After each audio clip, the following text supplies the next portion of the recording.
Okay, here we go. Okay, this is our report for the Cook Islands. As you can see on the left, if you just look at this map here, the map on the left, the Cook Islands is made up of 15 islands. And you'll probably see also in orange our logo, our church logos. That's where our churches are represented at each of these islands that are highlighted in orange here. Okay, there's 15 altogether, although you may not count 15 there, but in some of these islands, there are 4 to 6 churches, 2 on the islands. The two in blue are actually, there are 2 schools, one in Aitutaki and one in Rarotonga. You could probably also see that as well too, the challenges that we do face is by looking at the map, is that we are separated by ocean. Lots and lots of ocean. So looking to the left, I've headed this one as the dot. Every time you when you ask somebody about, oh, how did you know about the Cook Islands? They said, oh, it's a dot on the map. And so this afternoon, I just wanted to refocus and help you to see beyond the dot on the map. And this is where those islands are, the map of the islands that we have. It's actually a lot more. There's 15 islands that's underneath the dot on the map. We have a population of about 15 to 16,000 people that actually live here in the Cook Islands. More than half live here in Rarotonga, on the main island, and the rest are scattered throughout the other 14 islands around the Cook Islands. We also have 18 churches, and 2 of them, 16 established churches and 2 companies that we have. We have a membership of 983. As you can see there, also we have 2 schools, and the students, in both of our schools, they average from like 195 to 205, around 200 each year. Next slide. Okay, one of the things that we were looking at in discipleship at the beginning of the year, there was a little bit of imbalance in how we do discipleship. It was more, it was a lot of in-reach, and not so much outreach. There were things happening, reaching people with outreach, but this is something that we wanted to work on as we move forward as well. Next slide. So in saying that, just in one of the islands in Nassau, I want to share a couple of quick stories. 2 or 3 quick stories from one from the northern group, and then a couple from the southern group. The northern group is the first 5 islands near the top there of our map to your left, and then the rest of it is the southern group. So from the northern group, this is a little island which consists of 79, the population of 79 people, and if you can also see the photo there, this papa here, he's one of our church leaders, and he's probably in the 70s. Okay, he's probably over 70, but he's doing a lot of great work for us in this very isolated island. They don't have any problems with isolation, because that's what they're isolated already. But this papa, he's doing a lot of work, a lot of great work there in Nassau, the small island of Nassau. They're still baptizing people, they're still visiting people, and they're still, the 79 people that's registered on the island there. This photo, I wanted to show you this photo, because in this photo, if you see in front of it, there's a baptismal font there. Now this is, if you look at a triangle, on this island, there are 3 main churches on there. There's the CICC church that we have here, a Protestant church. We also have the Catholic church and the SDA church. Now, if you put those in the corners of the triangle, right in near the center of this triangle, there's this font that they have right in the middle there. And so when they have their baptism, those other 2 churches are full of people watching what's happening in this area here. This is one way of witnessing, and two of the guys on the left-hand side of that photo, you will see they're actually non-SDAs who this man and also the church members have been witnessing to and also studying and so forth. So this is some really, really good work that's happening out in the outer island. One of the challenges that we do have is the isolation problem. The boat may go there once every 2 months or 3 months, and so forth, just for supplies and so forth, and travels. One of the other challenges that we have is the travel costs. To travel to one of the northern groups is about $1,500. That's one way. So it's about $3,000 just to get out to the northern group part of the Cook Islands. And also, we also have limited communications with these guys. A lot of the communications that we do have is via phone calls, or sometimes, if it works well, emailed as well. Next slide. Okay, we're moving down now to the island of Aitutaki. That's in the southern group.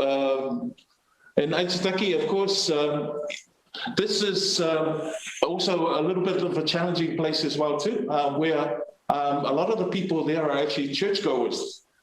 So it's really, really challenging to actually, to witness and do a lot of work there. But our churches are, they're seeing the need and they're providing the needs of the community with food parcels and so forth.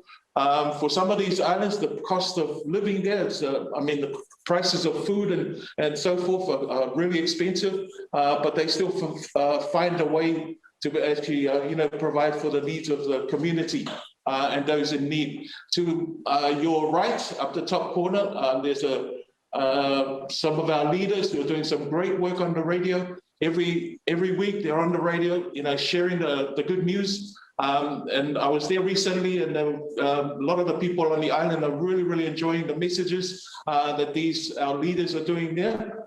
And so this is some of the good work that's happening out in our outer island. And just underneath that, you'll see a school. It's actually a government school, whom our team there have reached out to and equipped them with Bibles.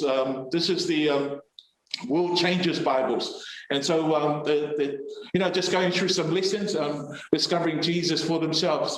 A lot of these kids are from non-SDA families, and they know, they only know church, but they haven't discovered God for themselves. So our team there's doing a lot of good work in trying to reach even our young people out in the outer island. Next slide, please. With our schools, education, we have around about 195 each year, or 200 plus each students each year. And if you notice, there's 40 of them are non-Adventists and 40 are Adventists, and there are 60 non-Adventists who attend our school. So these are also opportunities, not only having the children, non-Adventists come to us, and our Adventist family come to us, where we can, teach them not only skills that they need today, but also prepare them for the kingdom as well too. And also we're trying to do things with the parents as well too, to reach them as well. One of the challenges for our schools, of course, is maintaining numbers for our students, our schools, because by maintaining numbers, we also maintain teachers. So that we can have a ratio with, 1 to 15 or 1 to 20 would be great, because then each student will get, the proper teaching or being taught the curriculum the best way possible by having less students there. Also, one of our other problems is actually maintaining our teacher role. A lot of our teachers, we have a bit of a high turnover of teachers every year. Teachers come and go for whatever reason. So one of the things that we're working on is trying to work out how we can maintain teachers to continue to have a teacher in each of our classes, each year, each school year. And of course, the compliance is one of the things for Ministry of Education that we're working through, and hopefully we can get better at that. Next slide, please. Okay, this is one of the issues that we've I know there's been a lot of discussion in the last quinquennium is the land issues that we do have here in the Cook Islands. The land that's the map that I've got up here is actually this land here, where our mission is and our school is, Papa'aro School is. Next slide. This is an aerial look at this area where we are. 36A, of course, is administration block. If you see in that yellow square there, this is our administration block, 36A. This is where the mission is, and also our accommodations. This is the new area that we have now. The other area was that the one on the that's mapped out there in the white heavier lines. The other side, 35A, is where that's 100 acres. That's where our school is. The red roofing there. It's where our Papa'aro School is. And the new line, yellow line there, is the downsize of what actually we're working through to try and secure for the school and for the church in the coming years. And we're working through that currently. Next slide. Okay, these are some of the opportunities in closing. Some of the opportunities that they are challenges, but they're also opportunities. Of course, this discipleship scale, we're still working on that. Ensuring that the equipping of each disciples that we have in our churches, and of course, leadership training will come into play as well too, to ensure that we can provide the best services, not only in our churches but also in our schools through teachers. To ensure that everyone that comes into our schools and into our churches are provided and well equipped with tools so that they can actually, be disciples wherever they are in the community, their workplaces, and so forth. The Outer Island is one of our opportunity challenges that we do have. Most of the Outer Islands are looked after by our lay people, our church members. So these guys are doing a wonderful job out there. Some Bible workers, volunteers who are doing some really good work out there, and we're hoping to be able to provide some pastoral support in the coming years, and that's something we're going to work hard to ensure that we do provide pastoral support in the coming years. Media is one of the other things that we're looking at. We've had this for a while now, but it'll be great to get this across the line. It has been a challenge, but it's an opportunity for us to reach many of the homes that here in the Cook Islands that we're not able to reach. And most of for us here, most homes probably have more TVs and radios than they do cell phones. As such. And so this is one way that we're wanting to reach our communities through Hope TV. Currently we're running 15 to 20% coverage on paid TV, on Wana TV, the local TV network that we have here. But what we're wanting to do is go free to air. Where we can get it right around the whole of the main island, and hopefully through digital systems, and then hopefully we can get that beamed out to the Outer Islands. And it's the same with the radio. We're currently running FM. We're hoping to get that moved to change to an AM, where the coverage will be wider and it'll reach the Outer Islands. Land issues are ongoing, and of course staffing is an ongoing problem for us. But that's something we're going to be working at improving in the coming years. Next slide. Okay, I just want to take this time to acknowledge, thank NZPUC, for the last 5 years for their support in providing training through the discipleship team. And so forth, financial assistance and everything else that we had asked for so that we can continue to do what we do here. Also, so thank you very much to our NZPUC team. Also, I'd like to thank SBD for their assistance and their wisdom in many of the areas that we needed, training and support in.